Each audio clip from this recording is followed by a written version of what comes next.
Thank you. Thank you very much, and welcome to GamesMaster, television's first ever video game magazine show, especially designed for people out there who find Pictionary pointless and Kaplunk a waste of marbles. Each week on the show, we'll be reviewing new games, giving away exclusive tips and cheats, and casting our eyes over the latest hardware and software developments. But the biggest portion of our show will be devoted to our 3 special game-playing challenges. So, if you've ever dazzled your local arcade inhabitants with your hard-driving prowess, or simply enjoyed a waggle of your joystick in the privacy of your own bedroom, this is the show you've been gagging for.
To the all-new, thumb-numbing, joystick-thrashing GamesMaster. Sadly, this poor chap burned himself out on level 2. But you'll be pleased to see that Auntie Marisha survived intact. There, dear. Thank you. Our special guest is none other than Robocop. A man can fight for many things. Life, liberty, the pursuit of happiness. Me? I fought against an out-of-work film extra coming on my show dressed like a dustbin. Unfortunately for you, I lost.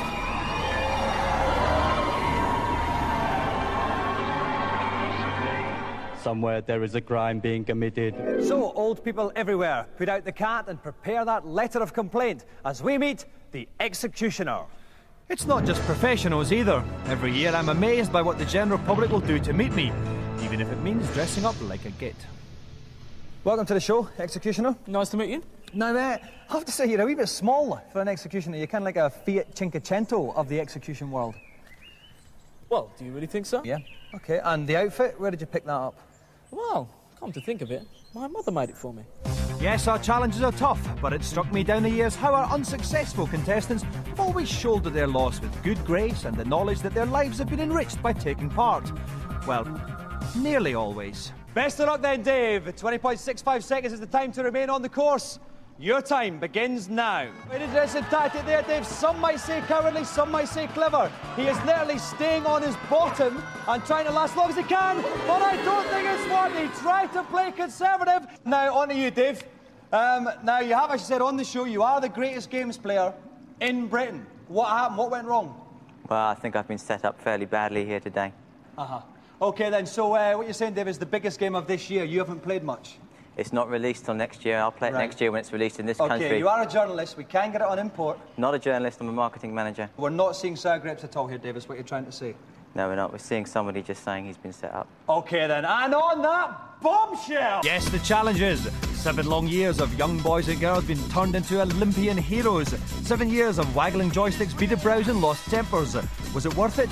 All I know is that in years to come, generations of men and women will turn to their screens and wonder what was on the other channel. Proving once again that bloke plus glasses equals hard, Martin Mathers attempted the impossible by playing 2 Virtua Cop 2 machines at the same time. OK, now this means that when he's concentrating on one screen, he's got to try and look through his peripheral vision to see the target appearing on the other one. It's very, very tricky to do. We cannot stress enough how consummate Martin's gamesmanship really is. How near is he to the end now, Dave? He's only a few shots away. Only a few baddies away. He's lost a life. He missed a life. Oh, no, he shot a hostage. He shot a hostage. You shot the hostage. That's the end of it. Well, Martin, talk us through those closing stages again, then. Hostage pops up. He looked too much like Peter Andre for my liking, so I just had to do the only humane thing. If any one particular genre of games has ever tickled our contestants' collective fancies, it's the beat-em-up. And GamesMaster has always been home to little lads relieving their frustrations by forcing big men to slap each other. 5-throw combo. 1, 2, 3, 4, and spinning around 5. That is unbelievable. Oh, he's just trying to get in the right position. He can get the 48 maximum, though. It's just all about timing now at this point. And distance. Okay, right. Here we go. Helicopter, kickflip, laser slashes, helicopter, laser slashes, kickflip. This is looking great. He's right into the auto activator. He's all over him. He's up there. He's going to get the 3 fireballs. 1, 2, 3. 3 fireballs. What's this? There's a 46-hit combo. Astonishing there by Garland. But the greatest beat-em-up challenge of all came when a Japanese Tetsujin flew in to take on 100 of our homegrown champions. Suffice to say, English Eagles went limp at the prospect. K.O. K.O. K.O. K.O. K.O. K.O. K.O. K.O. He's beaten 99. Can the Tetsujin do the turn? I would thought it would have been tired, Dave, but this is nearly perfect. It's nearly perfect. It looks like he's going to get a perfect one quick thing. Excellent. The Tetsujin does the 100. Hey, young scamp, let me guess. You've got a problem. Can you help me? What a pitiful plea. How can I destroy the Dust Dragon? Foolish boy. Hello, GamesMaster. Oh dear, you are in need of help. Hello, GamesMaster. On Zelda 3. Zelda 3. Zelda 3. Zelda 3. Zelda 3. Zelda 3. Frankly, young man, that sort of question offends my intellect and doesn't deserve to be answered. Oh, yes, that's more like it. Next, let's party. Ooh, Cantonar. Good Lord. Incredible.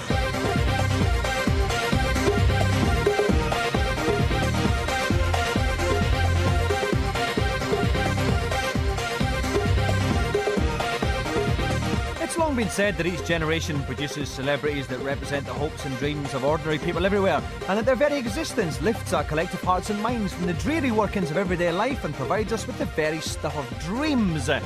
Sometimes, in addition, they're also fantastically attractive women.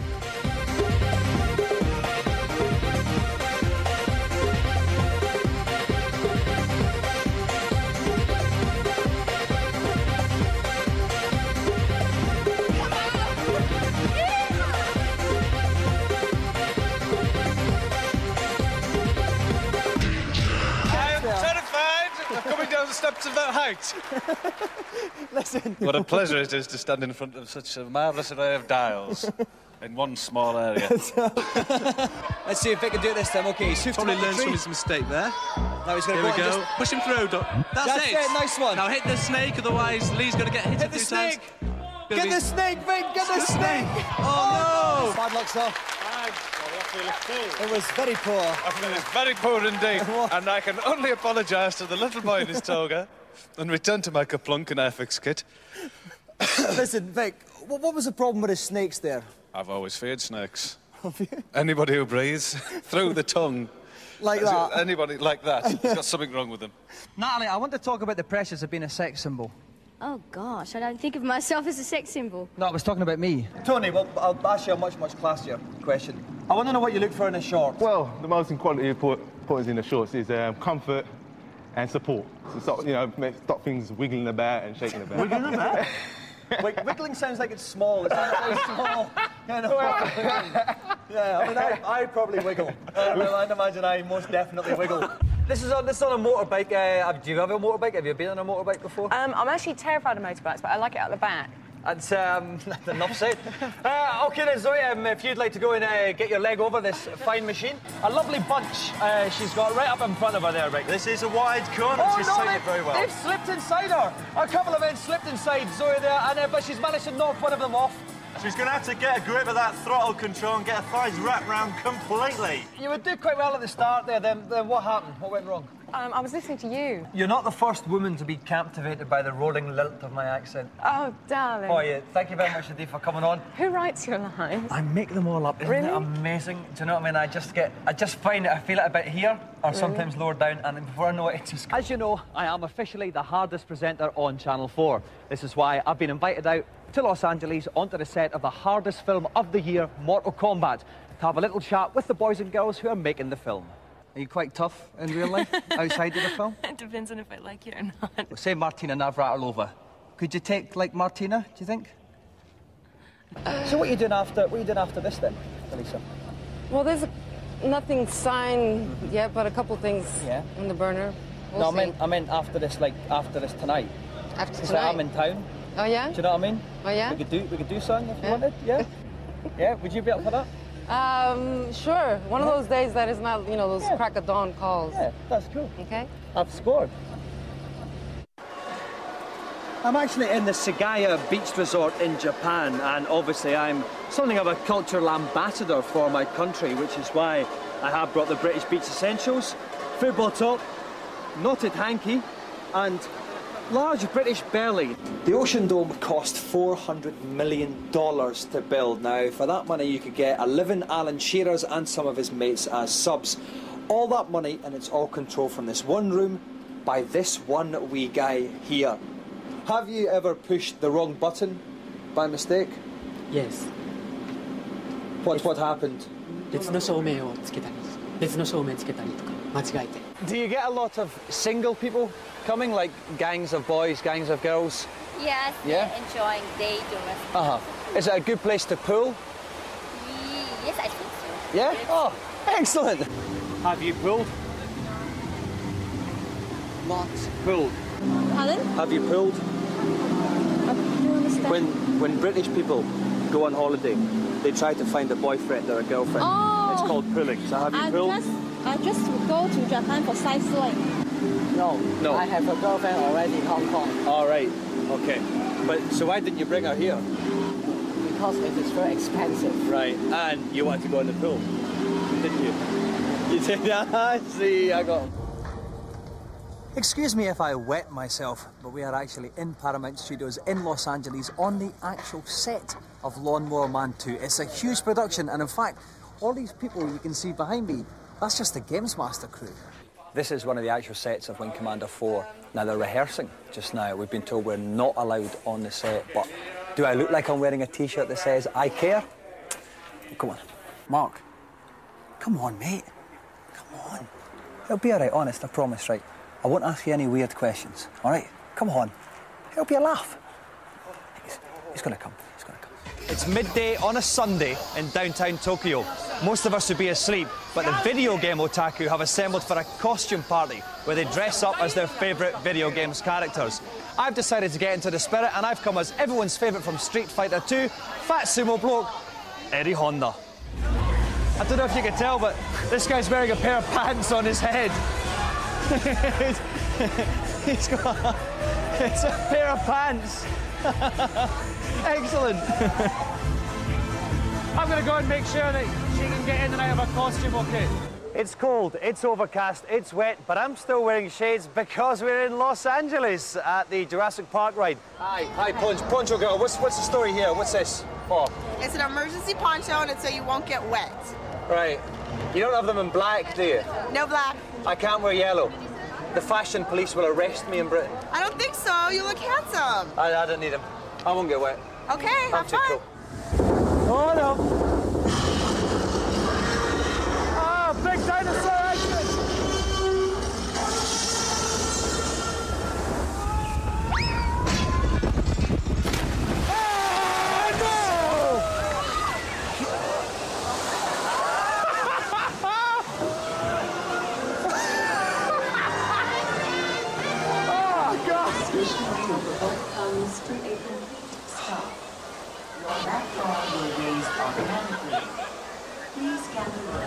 Well, I was a little bit wrong there. I am soaking wet.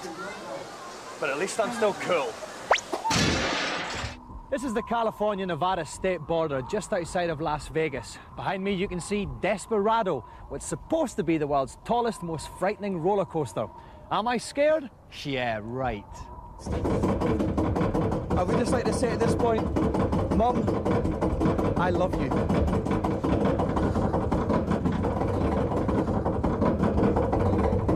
Ah! Oh no! Oh no! Oh no! No! Jeez! No! Oh God! This is not funny! Oh God! That's okay. I think I'm past the worst. I think I'm past the worst. I hope the camera's worked. I hope the cameras work, because I'm not doing this again. No way. Welcome to GamesMaster. I used to think all light entertainment shows were the same, but then again, I used to like records before I discovered CDs. And what's your favourite? I love you, Wakefield. I'm sorry. I love you too. Scott, plank. Dola, plank. George, you came so very, very close, but ultimately, plank. I'm Dominik Diamond, I'm back, and I'm grumpy. And let's get rid of these flowers first of all, because they're not nearly blokey enough. Will you marry me, Wakefield? No, I can't. Oh, well, listen, I don't want to rush you, right? I like to, I get shy. I'll give you a bit of time to think about it, okay? I'll call you tomorrow. By the end of the show. Well, you have to help me to win the game then. If you do the challenge then, you will marry me. Yeah. My mother is a massive athletics fan, big fan of all three. Could you give her a quick wave in the camera 3 there? That's to Paula. All right, excellent. Right. If you don't mind, guys, just giving her a quick little wave to my mum, Paula. Hello, Paula. Hello, Paula. Hello, Paula. Let loose, go into the cage.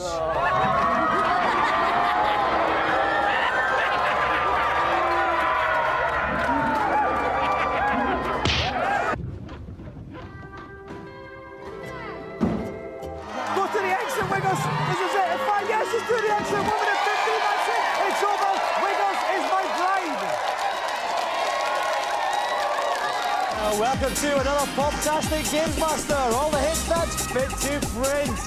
Now, is it true at the tender age of 13 you did social anthropology at Oxford University? No. Control. This is Charlie Detler, clearing Stepney Green, POB. Good evening and welcome to GamesMaster. Pants. Make sure your pets are locked safely indoors because Dave Perry is with us. Dave, now, I reckon there's 2 ways of going about this. Would I be correct? That's right. There are 2 things our contestants can do. Firstly, they could, as they go through the level, they could beat up the characters they meet along the way and pick up the coins they get to collect more points. Or they can ignore that he's got a German suplex, he's got a ground slam move. While the Patriot will be playing as Wolfgang do with the Knuckles character is they can glide and they can scale walls. They don't have to worry about jumping over them. He has a fireball move. He also has a Howling at the Moon Wolf move, which acts like a dragon punch as he leaps upwards. And then Bishamu is a samurai and he tends to use his sword. It is fantastic to have your... Just want to catch the tail end of Joe there. OK, it's Tony Jarrett's second throw. Come and see my puppies, Tony. That's what you're saying. What will you be doing in the year 2000, Derek? Probably be flying a spaceship of some kind. Flying a spaceship? Where did that one come from? That was a beautiful moment, Kurt. Thank you very much. Befitting of this fine liver celebrity challenge. Do you know my mum hates you? She calls you the bald Satan. Only a couple of minutes left for me to finish with the vegetables. Once again, the girls have given me crabs. Can't we eat something else for a change? Today we're asking you to munch on our TV pie. This is what's on today's show. Flowers on fire. Do you, Europop Queen Wigfield, take this man to be your lawful wedded bloke? I do. And do you, Dominik, bald, unattractive, but quite funny Diamond, take this woman to be your lawful wedded wife? I do. I now pronounce you man and wife. You may kiss the bride. One thing, viewers. Although I'm marrying Wigfield, it doesn't mean I'm divorcing you. Bye-bye. I can't believe this.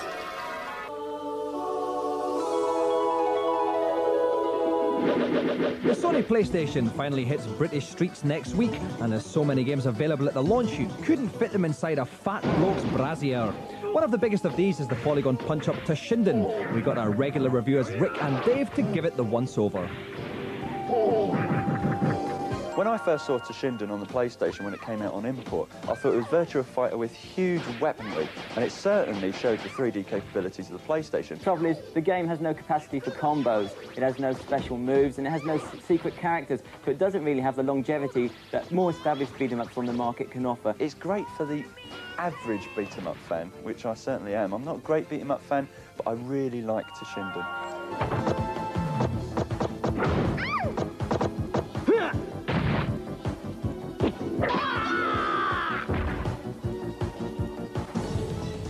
Mortal Kombat 3 is another major beat-em-up title that Sony will be releasing over the next couple of months, appearing a full 6 months before it hits the Saturn. This conversion will be pouring on dollops of brand new characters and topping it off with gag-laden fatalities. While arcade classic Tekken looks like it might just wipe the floor with all of them. Another feature of the PlayStation is its link-up facility. If your pal's got one and you don't mind lugging your telly around to his house, you can link them together and play twin perspective games just like the arcades. The first one to take advantage of this is the one you saw the Shaman play, Wipeout. Wipeout is certainly the buzz game at the moment on the Sony PlayStation. It combines breakneck speed with futuristic racing, with huge power-ups and awesome firepower. The problem with Wipeout is sometimes it's just a little bit too fast. You're controlling a hovercraft instead of a normal racing car, so you don't get the normal grip and sliding feel that you do in racing games, so the control method can be a bit tricky. And I think maybe this could be a problem with it. Maybe the difficulty level is set just a little too high for beginners. Yeah, I disagree completely. The playability is set just right for me. The pickups are all the way through the game. You have very many different styles of weapon. You also have different speed-up ramps, and on the tracks you can go one way or another. It's absolutely superb, although I do agree it is a bit too tough, but then it has to be tough to remain playable, and heck, it's even got Left Field Orbital and the Chemical Brothers doing the soundtrack. Don't get me wrong, Wipeout is an awesome game. It's probably the PlayStation racer of the moment. It has 12 tracks compared to Ridge Racer's 1, and it even has a 2-player link-up facility.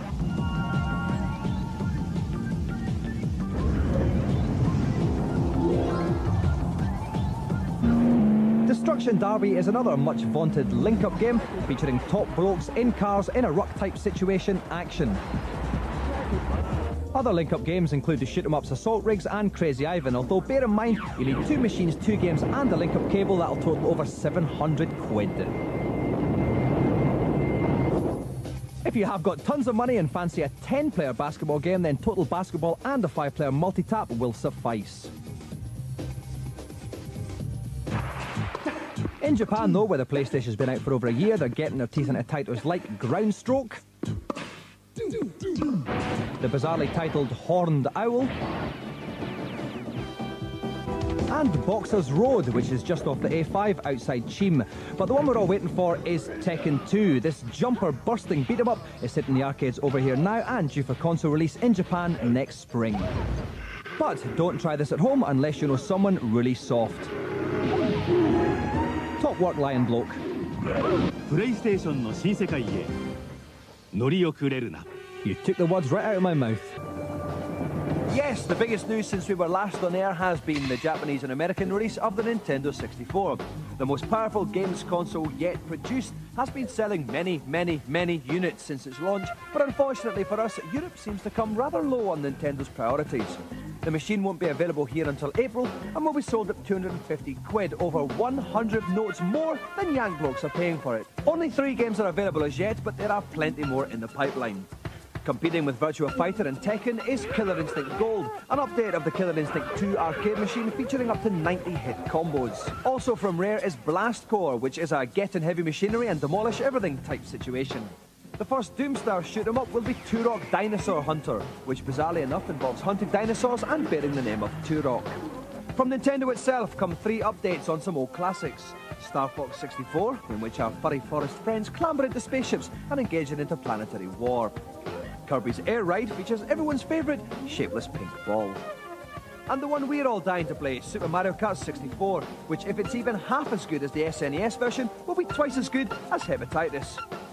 These games are all in the future, but the game that set the standard that everyone has to meet is undoubtedly Mario 64, which is surely the most compelling reason to hurl your financial spew on the new machine. Many people are calling it the greatest game ever written, and indeed, the first event of this new series features none other than the wee plumber himself.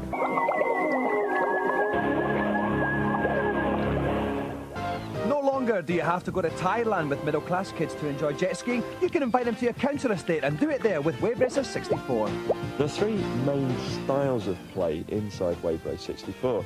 There's the 2-player split-screen mode, where you frantically race around in very Mario Kart style. There's also points attack, where you have giant rubber rings that you have to sail through and occasionally go over come-in stunts just to earn yourself points. And then there's finally Time Attack, where you just basically race around any set course just to beat your own lap time. Problem is, there's not so much of a feeling that you must break all your lap times, and in two-player mode, it's not really as much fun as it could have been. It's just you and your friend driving round and round a course. It's not to say it's bad, it's still brilliant and it's really good fun, but it's just not going to keep you going as long as some of the really, really hot race games.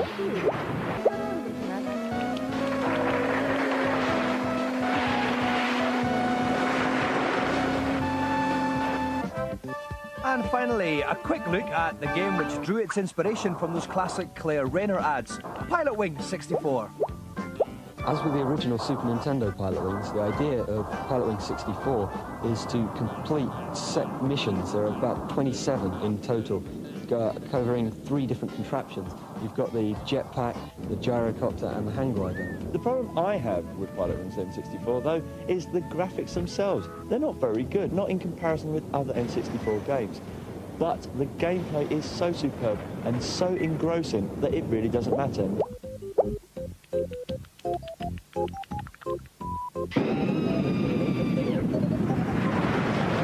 Sam has to get round 1 lap before her allotted time runs out. Best of luck, Sam. Off you go. Okay, we can see the time at the top of the screen, 34 seconds left. There will be time extensions as Sam gets through various stages in the course. Top left-hand corner, you can see a map, and that details how far in the course she is. She's doing a good start, she's up to 10th place, but we're not worried about the placings there. We're just going to see a nice smooth ride. That's right, she has control there. She hasn't hit the side.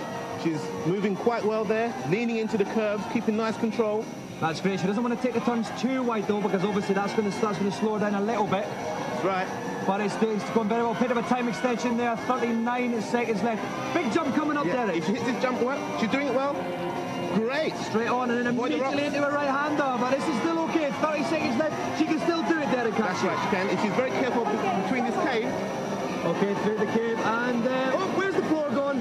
Oh, she's under the water. She's under the water. I thought it was lost there. I thought I was going to have to dive in and apply mouth-to-mouth there, Derek. Was she getting our time extension soon, Derek?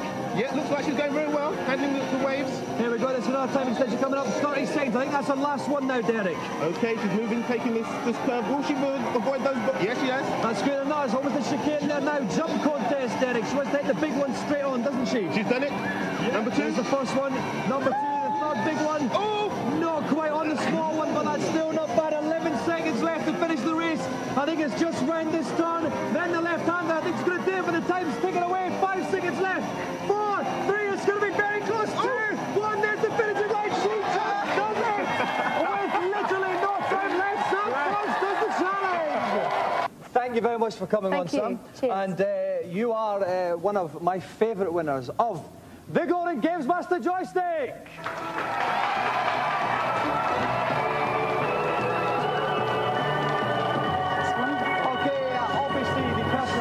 Service we extend to all our guests here at GamesMaster is very good indeed. So while I go and help Sam get changed. Greetings, and I'd like to take this opportunity formally to welcome you to the Games Wing. As you can see, I've undergone something of a facelift since our last encounter. Please bear with me if, to begin with, I seem a little disconcerted by some aspects of my new environment. Good Lord. I must say, for my part, I'm thrilled to be back so that we can resume our little communions. Nothing beats a good grapple, so for my first challenge, I've opted for the unorthodox pugilism of Street Fighter II. The object of the game is to inflict terminal damage on your opponent in a best-of-3 fight contest. The dirtiest tactics tend to pay the greatest dividends, so lots of unseemly conduct, please. Seconds out. Welcome, Henry. Welcome, Peter. Right, now, I'll turn to you first of all. Henry, I know you two have had a couple of practices together. Who's been coming out on top? Well, it's like evenly matched, really. You can't really tell what the deal's gonna be. Right, so what character are you playing tonight? I'll be choosing E. Honda. Eddie Honda, yeah. And why's that? Because of his 100 hand slaps, sweeps, and close range to bear hugs, so I can drain his energy down. Okay then, right. Peter, who are you playing to counter Eddie Honda? I'm going to be Ken today. Okay, what are we going to see from Ken then? Dragon punches, sweeps, all types of moves, slams, everything. If you'd like to take your places, we'll get ready to play. Are our two competitors ready? Yep. Then off you go. So we have Henry Coleman Jr. as Eddie Honda, the fat sumo-looking bloke on the left. Peter Deitch as Ken. Straight away, that was the hurricane kick you were talking about. At the top of the screen, we can see two energy bars. Another hurricane kick. When they reach the bottom, it's all over. That's a 100-hand step there. He's in the corner. Oh, and he's comes out Ken with a right special down to minimum energy. One more kick. Down. Ken's down. Ken's lost the first bout. So Henry Coleman Jr. is 1 up. This is a best-of-3 challenge. So Peter Deitch must win this one to carry on. Oh, dragon punch there, but he missed. But he was hitting empty air.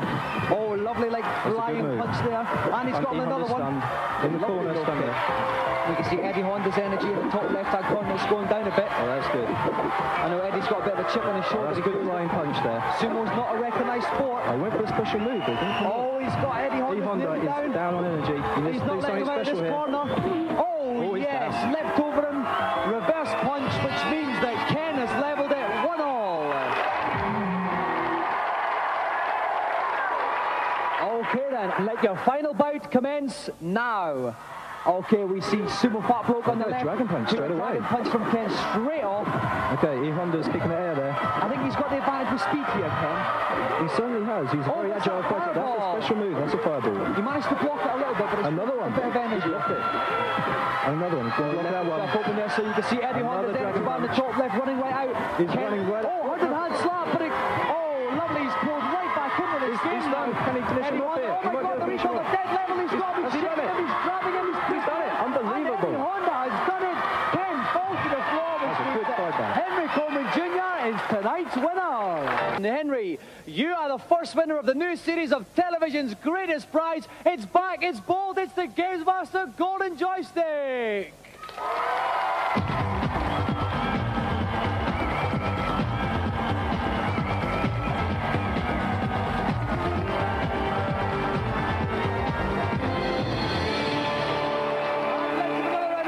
For our two brilliant competitors tonight, Peter Deitch and Henry Coleman Jr.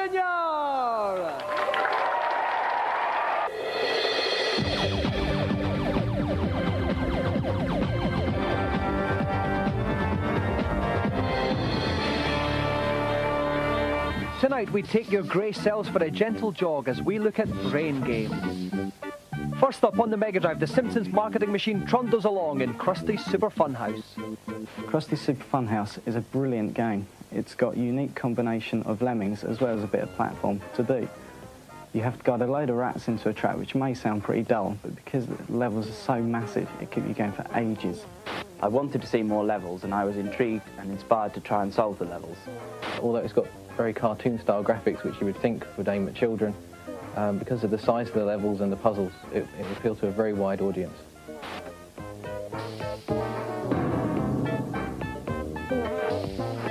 Now it's time for this week's new game section, and we open the series with the first TV shots of the most eagerly awaited sequel of all time, Sonic 2. Yes, he's back, and this time he's got a friend.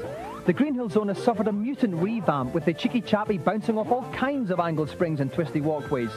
In one-player mode, Sonic's newfound amigo Tails will help him collect those rings, while the split-screen option allows two players to compete in an orgy of hyper-fast frolics to the finish. If you thought the Spring Yard Zone was bruising, feast your eyes on Casino World.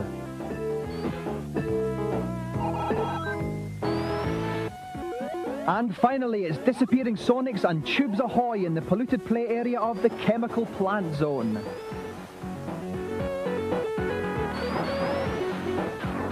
This game is unfeasibly fast and looks set to slip into the slots of Sega owners everywhere.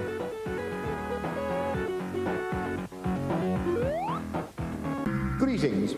I'm delighted that you've chosen to join me again here at the fertile fount of game-playing challenges.